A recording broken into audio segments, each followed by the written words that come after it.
Hello, welcome to my channel, Chris Cabaret, and I'm going to continue again with doing some short film essays. And the film I wanted to cover today is Altered States, directed by Ken Russell, with the screenplay written by Paddy Chayefsky.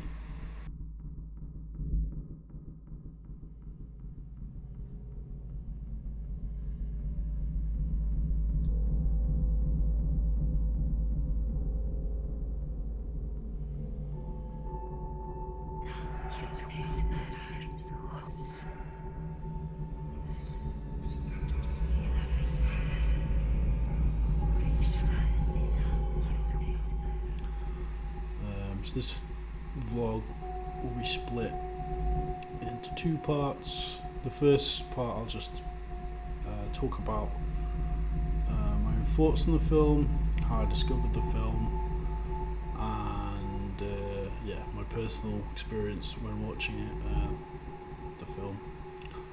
And then secondly will be spoiler heavy, and I'll talk about plot elements of the film. So a mixture of a review and analysis of Altered States by Ken Russell, starring William Hurt, Blair Brown, Bob Balaban, Charles Hayde. Anyway, onwards. So Altered States came into my life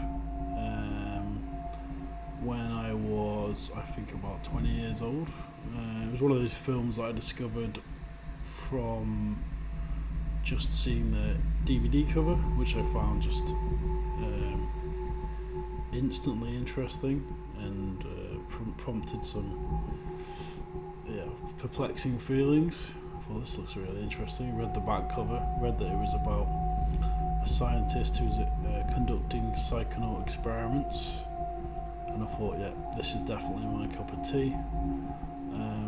I've explored consciousness expansion in my own life in various forms, so it was something I was interested in already.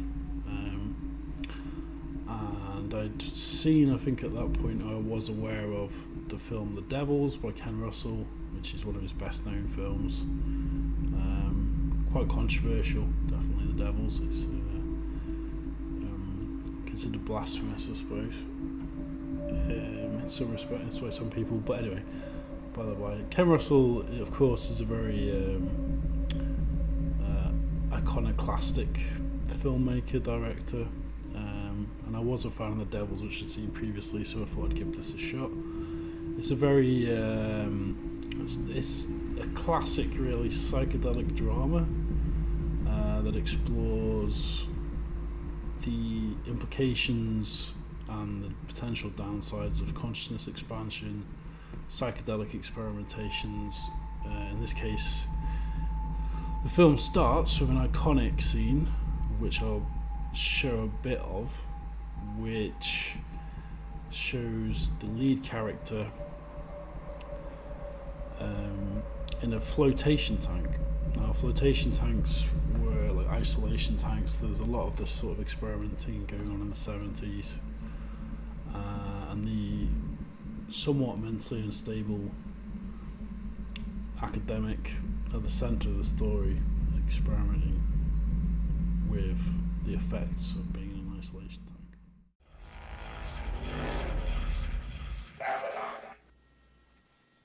He's off the wall. Are you okay? Get this stuff. It's new. It's deafening. The noise is deafening. Can you hear me about this noise? Oh, my God. The most unbelievable thing I've ever seen. I'm watching the birth agony of a mountain. Oh, my God. Are you okay? I'm fine. Really. I'm fine. Do you want me to bring you down now? Well, what happens now? He's blacked out. These blackouts can get pretty freaky. Sometimes they last as long as 4 hours. When he comes out of it, he's as chipper as a bird, but he doesn't remember a thing. Just how dangerous is this stuff he brought back from Mexico? No, I didn't say dangerous. They said it was weird. It hangs around too long. And what's really screwy is it heads straight for the brain. Well, I don't believe this. You guys are shooting up with an untested drug that stacks up in the brain and works in the nucleus of the cell, and you don't call that dangerous. For the record, we don't actually shoot up. And he drinks. Well, it's going to $10 stop right now. pea soup. You guys are supposed to be All right, reputable well, what are you getting scientists, mad for at me God's sake, for? not two kids in the See, door I've been trying to freaking get him out to on stop for Mexican months. mushrooms.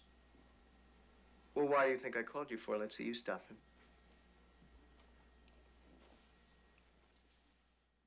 So yeah, the cinematography of the film is quite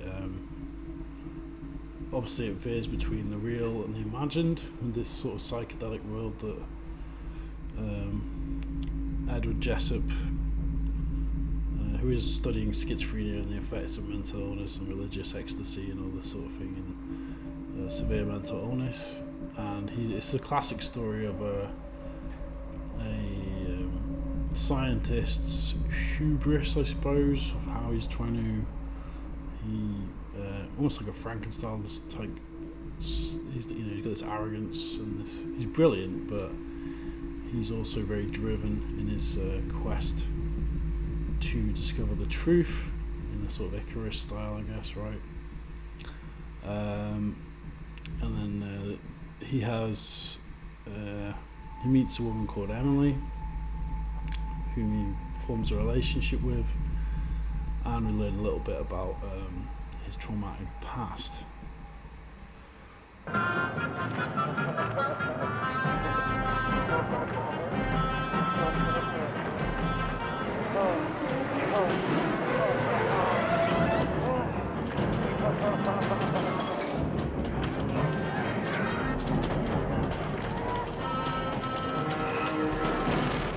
So, obviously anyone who's ever dabbled in anything resembling psychedelics or psychonaut culture understands on some level that all that those substances do is bring into your conscious, no, not all, I mean that's a bit of an understatement, it's a bit of a blasé, but one of the major things that they do is they bring up repressed aspects of your subconscious. Now the film explores this very deeply, primarily in respect to Edward Jessup's father, who passed. Now I said I'd leave this relatively spoiler free for the first few minutes, so I'm going to try and avoid any more spoilers than that for now.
The film is filmed in it's a weird mix really of a whimsical, some parts of it are quite whimsical. I mean, Ken Russell is notorious for being quite an OTT filmmaker in some respects. He's, there's no holding back with Ken Russell. With the film The Devils, for example, that's based on a true story of some nuns who had experienced like a mass hysteria, religious hysteria, and this is a very different film from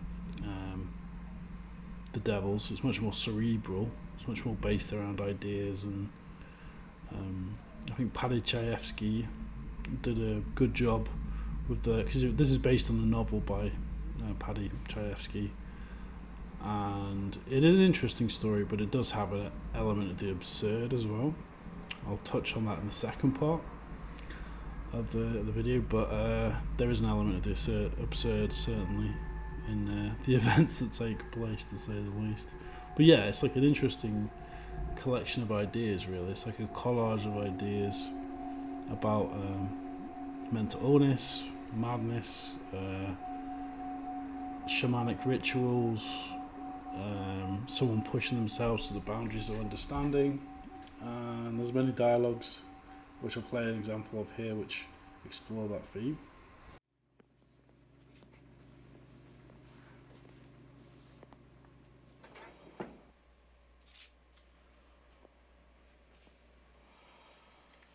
Might be TIA. I guess we better not tell Eddie he had blood all over his face when he came out of the tank. He'll claim it was goat's blood from that goat he was eating in his Oh, hallucination. for Christ's sake, you know you're really getting as weird as he is. Well, what do you think happened? He's not the type for a hysterical conversion, so I'm thinking seizure. He came out of that tank in a fugue state and had blood all over his face. He must have had a seizure while in the tank, bit his lip while convulsing, and was post-ictally aphasic. I thought maybe he had a vascular insult, a stroke, or flipped embolism. Neurologically, he's intact, so I'm thinking seizure now. So yeah, I mean, a great deal of the film is various scenes of academics who are exploring other cultures, trying to understand what the effects of these substances are, and then now I'll give the spoiler warning, where we'll delve into the stranger parts of the film. So one of the more ridiculous aspects of the film, in many respects, is that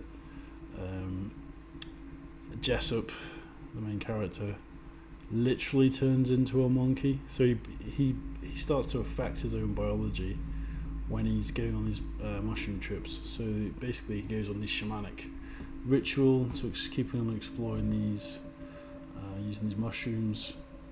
He uses it in combination with the isolation tank, and he and his colleagues go on this bizarre quest to discover the effect that psychedelic mushrooms in tandem with a isolation tank is going to have on the human mind and body.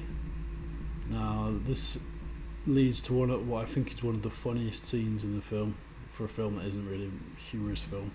He's a goddamn gorilla. So, play that clip. Do me a favor. Conclusion, bilateral aspiration pneumonia. Do me a favor. Take a look at these. What's the story in this case?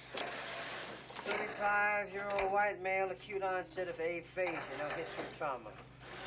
What are you looking for? Well, it looks to me like the architecture is somewhat abnormal. Somewhat.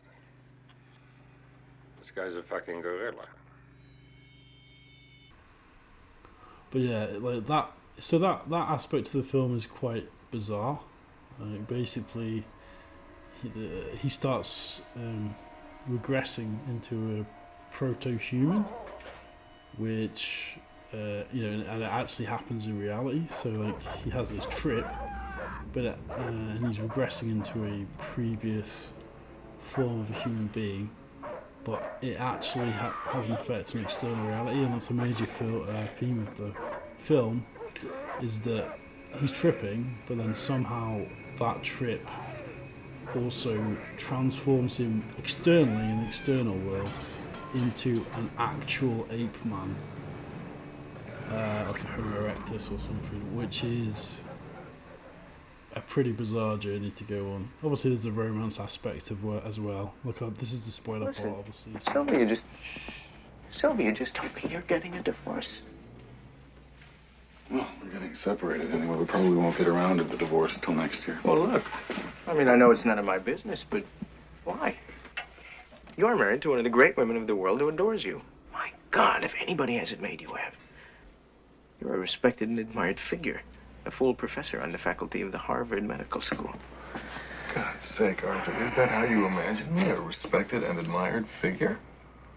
A devoted father, a loving husband. Well, I've also published nearly 2 papers a year for the last 7 years, and not a fundamental piece of work in the lot. I sit around the living rooms of other young married faculty members talking infantile masturbation, who's sucking up to the head of the department whose tenure is hanging by a thread. Emily's quite content to go on with this life. She insists she's in love with me, whatever that is. What she means is she prefers the senseless pain we inflict on each other to the pain we would otherwise inflict on ourselves. But I'm not afraid of that solitary pain. In fact, if I don't strip myself of all this clatter and clutter and ridiculous ritual, I shall go out of my fucking mind. Does that answer your question, Earth? What question was that? You asked me why I was getting divorced. Oh, listen, it's your life. I'm sorry I even asked. God, this is the spoiler part, obviously, so if you've seen the film, you know how it ends. See a second spoiler warning, so the last one. So Emily is like a big theme in the film. She's the sort of neglected wife, I suppose, of Edward Jessup. There's one part of the film where she says that she's possessed by this man. It's deafening. It's blacked out. What happens during these blackout periods is you get the feeling of phenomenal acceleration, like you're being shot out over millions, billions of years. Time simply obliterates. I'm asking you to put the experiment off until we understand a little more in order to minimize the risk. Wait. I'm really frightened. What the hell was that?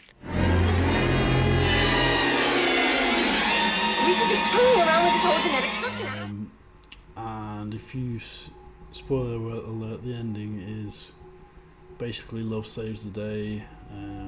He's had all these like traumatic episodes of his mental health, obviously as a result of taking shit tons of psychedelics alongside an isolation tank and literally turning into a monkey. So yeah, that goes to its inevitable conclusion. So yeah, this is a really surreal film. It's I like it. It doesn't. It's not like hard.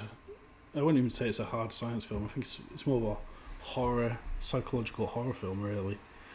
And obviously, like the scientific validity of it is just completely not based in reality. But you know, like films don't have to be based in reality to be good, right? Some of the effects are really quite well done, especially the tripping sequences. Even now, they do stand up today. Like obviously you've got I'll play a few clips of them, but obviously you've got like some old school effects, but they do still stand up. It's like a interesting mixture of physical effects and some screen overlays, I guess green screening and that sort of thing, and the nuclear bombs going off, and then like sort of like him and his wife are in this eating ice cream or something, and the snake. Just the infamous scene where he bites the snake. Overall, I'd say this is a film worth watching. It's very definitely an original film. The music's quite interesting. That's actually fairly well done. No one's ever really talked about that. It's just by John Corigliano. It's definitely a film worth watching if you are into weird cinema and something a bit different. I'm not going to make this too long. I don't want to make it too rambling. I just want to I'm glad I picked it up randomly one day in a HMV probably many years ago, and I was drawn into the film instantly by the themes it was exploring. I'm not sure if you'd have to have like a little bit of an interest in the subject to be really, really drawn into this. It's very much a dialogue-based film with some interesting visuals. I think people who are not into like that culture might find it a bit inaccessible, but overall it's got some. They'd probably find the trip sequences interesting visually at least, but it's not really a mass audience film. It is sort of art house in a way, like a combination of science fiction and horror, which is always, generally speaking, quite interesting to explore. There's not many other films like it. The only one that maybe comes to mind is obviously Pi, Faith and Chaos, which I've covered before. Maybe Frankenstein a bit, you know, mad science experiments, that sort of thing. Yeah, I think I'll leave the video here. It's been 10 minutes, more or less. Yeah.